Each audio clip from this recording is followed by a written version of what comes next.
లోని గంగులకుంట పొలాల్లోన ఈ నెల అంటే 17వ తేదీ నాడు ఉదయం 9:30 గంటల సమయంలో ఇద్దరు భార్య భర్తలను చంపిన విషయంలో ఈరోజు మనం ప్రెస్ మీట్ చేయడం జరిగింది.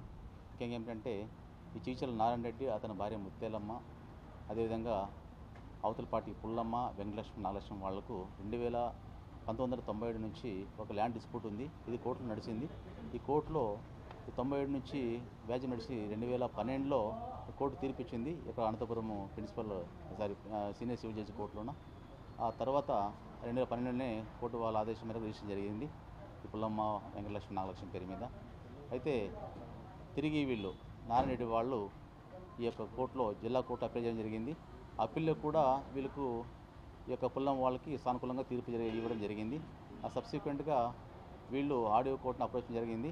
మాకు మా పేరు మీద ఇట్లా మా రిజిస్ట్రేషన్ అయింది, ఫోటో రిజిస్ట్రేషన్ చేయించారు. ఆ తర్వాత మన జిల్లా కోర్టు కూడా మాకు అనుకూలంగా తీర్పు వచ్చిందని చెప్పి ఆడియో కోర్టులో వాళ్ళు ఫైల్ చేయడం జరిగింది. తర్వాత ఆడియో కోర్టు ఉత్తర్వుల మేరకు, యూనియన్ కోర్టు ఉత్తర్వుల మేరకు వీళ్ళు పుల్లమ్మ పేరు మీద వాళ్ళకి ఈ యొక్క సర్వే నెంబరు, పాత సర్వే నెంబరు 55, అదేవిధంగా రీసర్వేలోన 78/3లో 6 ఎకరం 10 సెంట్లు గాను మొత్తం కూడా ఈ పొలం పేరు మీద ఈ మధ్యలో ఆన్లైన్ జరగడం జరిగింది ఎంఆర్ఓ ఆఫీస్లోన. ఈ విషయంలోన 17వ తారీఖు ఉదయం సుమారు 9 గంటల ప్రాంతంలోన ఈ యొక్క ముద్దాయిలను ధనంజయ, ఆ తర్వాత వచ్చేసి ఇంద్రశేఖర్, ఇంకా కొంతమంది 6 మంది, తర్వాత అదేవిధంగా పుల్లమ్మ కొడుకు నిరంజన్ రెడ్డి, అదేవిధంగా వెంకటలక్ష్మి కొడుకు వచ్చేసి బాలనరసింహారెడ్డి, అదేవిధంగా వెంకటలక్ష్మి కొడుకు నాగలక్ష్మి కొడుకు వచ్చేసి హనుమతి రెడ్డి, ఇంకా కొంతమంది వీళ్ళంతా కలిసి పొలం దగ్గరికి వెళ్ళారు. అయితే సబ్సిక్వెంట్గా కోర్టు ఆర్డర్లు వచ్చిన తర్వాత వీళ్ళు నిరంజన్ రెడ్డి వాళ్ళు ఈ గ్రామానికి చెందిన ధనంజయ వాళ్లకు ఆ ల్యాండ్ అమ్మడం జరిగిందనమాట.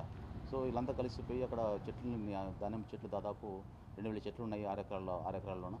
దాంట్లోన 10 ఎకరాల వయసు గల పొమగ్రానైట్ అంటే దానిమ్మ చెట్లు ఉన్నాయి. అది జేసీ పెట్టి పీకే క్రమంలోనే వీళ్ళు పోయి గొడవ జరిగింది. ఆ గొడవ జరిగే క్రమంలోన వీళ్ళు వచ్చేసి అందరూ కలిసి వీళ్ళని హత్య చేసినట్టు మనకు తెలుస్తుంది. మనకు సబ్సిక్వెంట్గా వీళ్ళు కూడా పెద్దదాడి చేయడం వల్ల దాంట్లో వచ్చేసి పుల్లమ్మకు, తర్వాత వచ్చేసి వెంకటలక్ష్మి వాళ్లకు 3 గాయాలైనట్లు మనకు ఆసుపత్రిలో వాళ్ళు అడ్మిట్లో ఉన్నారు. సో ముఖ్యంగా ఏమిటంటే ఇదంతా కూడా ఈ యొక్క కోర్టు ఆదేశం మేరకు వాళ్ళంతా రెవెన్యూ వాళ్ళు కూడా వీళ్ళ పేరిట అంతా 1B అడంగా లెక్కించారు.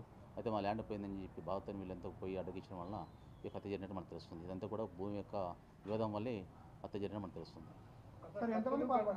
మొత్తం దీంట్లో మనకు ఎఫ్ఐఆర్ ప్రకారంగా 11 మందిని మనము అరెస్ట్ కేసులో పెట్టడం జరిగింది. దీంట్లో వచ్చేసి ప్రజెంట్ ఇప్పుడు 6 మందిని అరెస్ట్ చేసాం మనం. లేదు, మనకు అక్కడ ఉన్నాయి, చూసాం అక్కడ మనం కత్తులు అక్కడ ఉన్నాయి. ఆ కట్టెలు ప్లస్ కొడవన్లు దాడి చేసినట్టు మనకు తెలుస్తుంది ఇన్వెస్టిగేషన్. ఎక్కడ వాళ్ళు చెప్పడం ఏంటంటే 50 లక్షల చిల్లర కొన్నాం మనం ఎక్కడ అని చెప్పినారు. కొంత అడ్వాన్స్ ఇచ్చారు, అడ్వాన్స్ ఇచ్చి వాళ్ళు ఆక్యుపై చేసుకున్న క్రమంలో జరిగింది వాళ్ళది. ఉదయం వచ్చి చెప్పినారని చెప్పన్నారు. సరే ఒక మాట చెప్పండి, మీకు కూడా అంత పోలీసు బందోబస్తు ఉన్నారు, చెప్పి స్టాప్ చేయకపోతే మాకు చెప్పండి, మేము తిరిగి వస్తామని చెప్పాము. దీని లోపల వాళ్ళు ఎక్కడ కూడా జరిగింది.